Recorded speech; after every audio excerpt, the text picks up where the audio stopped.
Hello, welcome my dear students to the lecture of social science. Today we will start with the first chapter of history.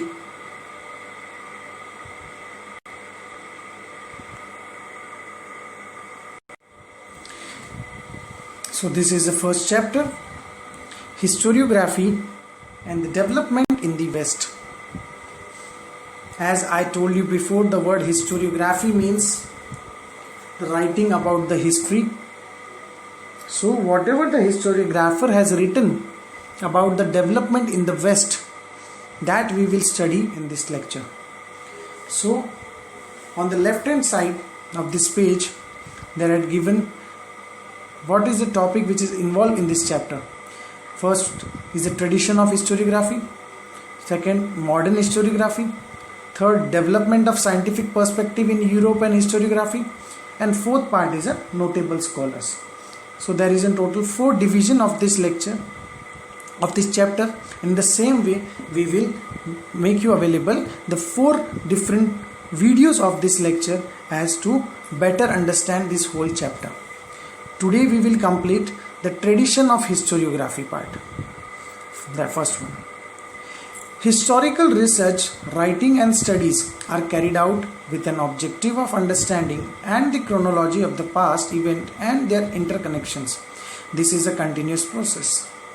It means जो भी historical research या writing होती है वो पीछे एक understanding और उसके पीछे एक ऑब्जेक्टिव होता है, कोई एक मकसद होता है. ऐसे ही किसी टॉपिक पे लिखते नहीं हैं. हमारे स्टडी के पीछे भी मकसद है कि हमें हमारे करियर में कुछ करना है. मेरे पढ़ाने के पीछे भी मोटिव है कि हमें अच्छे मार्क्स स्कोर करने हैं. सर का क्लासेस चलाने के पीछे भी मोटिव है कि उनको क्लासेस का नाम बनाना है, बच्चों के रिजल्ट्स आगे अच्छे लाने हैं. तो हर एक के पीछे एक मोटिव होता है. उसी तरीके से जो हिस्टोरिकल रिसर्च की जाती है, राइटिंग की जाती है, जो भी चीज़ की जाती है उसके पीछे एक अंडरस्टैंडिंग और ऑब्जेक्टिव होती है.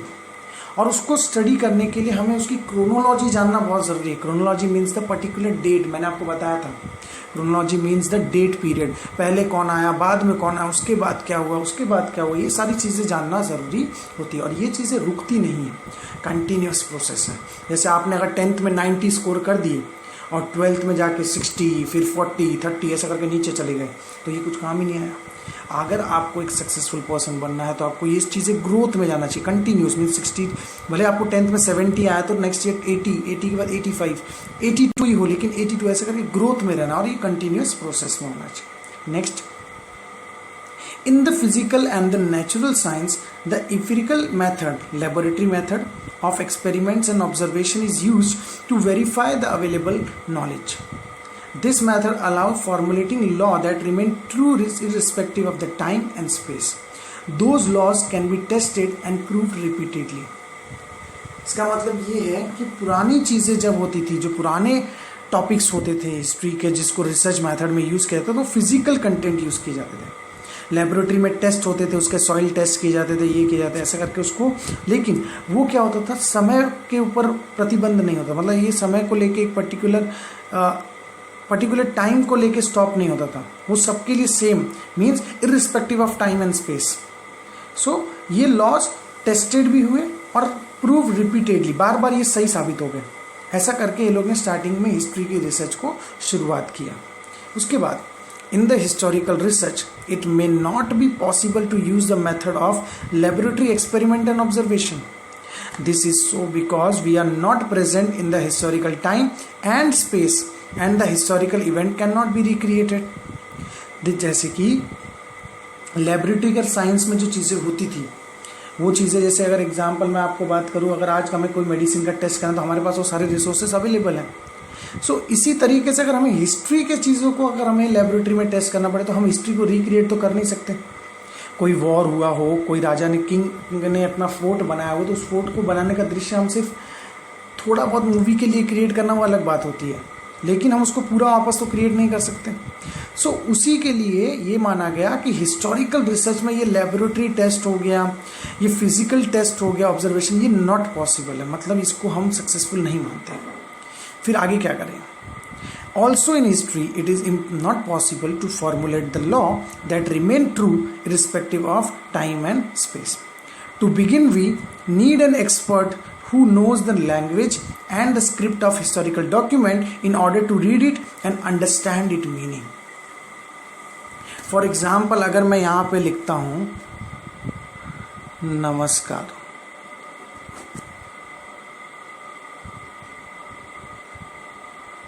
यहाँ पे मैंने लिखा है नमस्कार, एक और मैंने वर्ड लिखा है नमस्ते, एक और मैंने लिखा है वेलकम, एक और लिखा है। अब ये नमस्कार, नमस्ते, वेलकम, नमस्कार, ये डिफरेंट लैंग्वेज के वर्ड्स हैं। नमस्कार हिंदी का वर्ड है, नमस्ते हिंदी का वर्ड है, वेलकम इंग्लिश का वर्ड है, नमस्कार ये आपका बंगाली वर्ड है। सो ये लैंग्वेज को अंडरस्टैंड करने के लिए हमें पर्टिकुलर एक्सपर्ट की ज़रूरत होती है। ये तो फिर भी सिंपल लैंग्वेजेस है, but the sources which is available, जैसा कि मैंने आपको बताया था स्टार्टिंग के कंसेप्ट वाले लेक्चर में कि हमें हिस्ट्री स्टडी करने के लिए डिफरेंट सोर्सेज का सहारा लेना पड़ता है, चाहे वो लिटरेरी सोर्सेज हो, चाहे वो आर्कोलॉजिकल सोर्सेज हो। सो उसी लिटरेरी सोर्सेस में से मैंने आपको एग्जांपल यहाँ पे जो बात कही गई है कि उस डॉक्यूमेंट को स्टडी करने के लिए एक पर्टिकुलर एक्सपर्ट की ज़रूरत होती है। As for the English language we have the English teacher, means English language पढ़ाने के लिए हमें इंग्लिश में ग्रेजुएट हुए पर्सन को रखना पड़ता है। हिंदी पढ़ाने के लिए हिंदी में ग्रेजुएट हुए पर्सन को पढ़ाने के लिए अपॉइंट करना पड़ता है। Same thing in Marathi, Gujarati, Bengali, Urdu, Sanskrit, French. So particular knowledge जानने के लिए उस फील्ड की नॉलेज होना भी ज़रूरी है। सो यहाँ पे कहा गया कि हिस्ट्री के डॉक्यूमेंट को अगर हमें पर्टिकुलरली स्टडी करना है, जो ओल्ड डॉक्यूमेंट है, जो सोर्सेस अवेलेबल है, उसको अगर हमें स्टडी करना है तो हमें पर्टिकुलर एक्सपर्ट की मदद लगेगी। Also the experts can examine, देखो अब ये वाले पैराग्राफ को ध्यान से अंडरस्टैंड करना क्योंकि इस चैप्टर में क्वेश्चन आएगा, why do we need an expert while understanding history, expert while understanding history। ये ऐसा क्वेश्चन आपको एग्जाम में बन सकता है। Why do we need an expert while understanding history? एक एक्सपर्ट की हमें क्या ज़रूरत है जब हम हिस्ट्री को स्टडी करते हैं? एक एक्सपर्ट की हमें क्या ज़रूरत है जब हम हिस्ट्री को स्टडी करते हैं? ये ऐसा क्वेश्चन एग्जाम में बन सकता है। तो पहला उसका आंसर क्या रहेगा कि एक एक्सपर्ट ही अंडरस्टैंड कर सकता है कि क्या लिखा गया है उस सोर्स में, उस वर्ड का क्या मीनिंग है, उस स्टेटमेंट का क्या मीनिंग है और उस समय में क्या हुआ था। और दूसरा क्या कहा गया, एक expert can understand the authenticity. Authenticity का मतलब क्या होता है? ऑथेंटिसिटी का मतलब होता है करेक्टनेस, फेयरनेस, सही है कि गलत है। ऑथेंटिसिटी का मतलब क्या होता है? सही है कि गलत है ये पहचानना। ऑथेंटिसिटी का मतलब क्या होता है कि करेक्ट है कि नहीं है ये पहचानना ज़रूरी है। अगर वो किसी ने झूठ मूठ का कुछ बोल के हमें पकड़ा दिया तो इसके एक एग्जाम्पल भी है। एक टाइम पे किसी ने गलत डॉक्यूमेंट पकड़ा के उसको बोल दिया गया कि ये हिस्टोरिकल डॉक्यूमेंट है, और बाद में जब उनको पता चला कि ये फेक है तो उनको बहुत पैसों का नुकसान हो गया। तो हमें सही और गलत के बीच में पहचान रखनी बहुत ज़रूरी है। सो पहला चीज़ क्या कहा गया कि हिस्टोरिकल में लिखा क्या गया वो समझना बहुत ज़रूरी है, वो एक एक्सपर्ट समझ सकता है। और दूसरा स्टेटमेंट ये बोला गया कि उस पर्टिकुलर डॉक्यूमेंट की ऑथेंटिसिटी का अगर हमें पता लगाना है, वो कैसे पता लगाया जाता है वो देखिए। हमें पता लगाना है वो कैसे पता लगाया जाता है वो देखिए। Also, the expert can examine the authenticity of the document by using the criteria such as lettering style, author style of writing, manufacturing date, type of paper, stamps of authority, etc. And such document is further scrutinized by a historian with the help of relevant historical references. वो उसके अंदर अगर कुछ reference दिया गया है कि ये लाइन हमने इस सोर्स से ली, तो उस सोर्स में भी जाके वापस चेक करना ज़रूरी होता है। उस सोर्स में भी हमें वापस वो चेक करके जाना ज़रूरी होता है कि ये चीज़ें लिखी कहाँ गई है। ऐसा करके वो लोग क्रॉस वेरीफाई करके उस डॉक्यूमेंट को लीगल प्रूफ करते हैं। जैसा कि अगर मैं बात करूँ, अगर आपने अपना घर लिया हुआ है मुंबई में, अगर आपके घर पे ऊपर किसी ने कब्जा कर लिया, आपके पास भी आपके घर के डॉक्यूमेंट है, सामने वाले के पास भी आपके घर के डॉक्यूमेंट है। अब इसमें से प्रूफ कैसा होगा कि असली कौन से? दोनों सेम लग रहे, दोनों सेम टाइम के लग रहे। सो इससे ऑथेंटिसिटी ये होगी कि वहाँ पे लिखा गया है गवर्नमेंट ऑफ महाराष्ट्र रजिस्ट्रेशन, वहाँ पे आपने वर्ड लिखा रहेगा गवर्नमेंट ऑफ महाराष्ट्र रजिस्टर, क्योंकि महाराष्ट्र में आपने घर लिया तो महाराष्ट्र की गवर्नमेंट के ऑफिसेज में उसका एक डॉक्यूमेंट ज़रूर होगा, क्योंकि आपको मालूम है हमेशा गवर्नमेंट के पास एक लीगल डॉक्यूमेंट हमारे प्रॉपर्टी का होता है। सो हम अपने हमारे डॉक्यूमेंट को गवर्नमेंट के डॉक्यूमेंट से वेरीफाइड करवा देंगे, तब जाके वो प्रूफ हो जाएगा कि जो घर है वो हमारा ही है। सो इसी तरीके से अगर कोई डॉक्यूमेंट हमें मिलता है और उसके अंदर कुछ रेफरेंस दिया गया है कि ये चीज़ हमने उस जगह से ली है, तो उस डॉक्यूमेंट में पर्टिकुलरली जाके हम चेक करते हैं और वहाँ से अगर हमें वो पॉइंट मिल जाता है तो हमें पता चल जाता है कि ये डॉक्यूमेंट जो है वो वेरीफाइड हो गया है कि ये सही डॉक्यूमेंट है उस समय का। सो इस तरीके से हिस्टोरियन जो होते हैं वो ये एक्टिविटी करते हैं। अब हिस्टोरिकल रिसर्च करने के टाइम कौन कौन से मेथड्स और कैसे कैसे ये मेथड्स आगे फॉलो होते हैं, जैसे कि राइटिंग ऑफ हिस्टोरिकल रिसर्च